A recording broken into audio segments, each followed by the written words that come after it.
Lugupeetud Perekooli kuulajad. Meile kirjutab Tom Luha, tänav 18, korter 4. Tom kirjutab, et kas saab nii olla. Kui vaatad teisele silma, siis tunnedki ära, et see on see õige.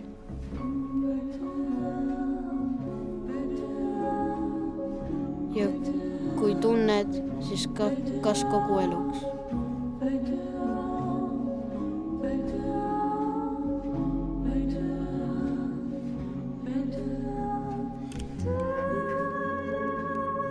Vaadake, sellega on nii, härra Tom,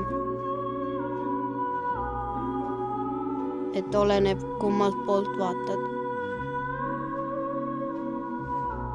Vaatad ühelt poolt ja tunned, et see on kogu eluks.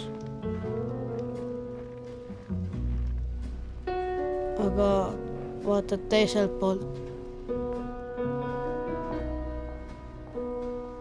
siis tunned, et see on ainult 5 päevaks, 4 tunniks, 38 minutiks ja 5 sekundiks.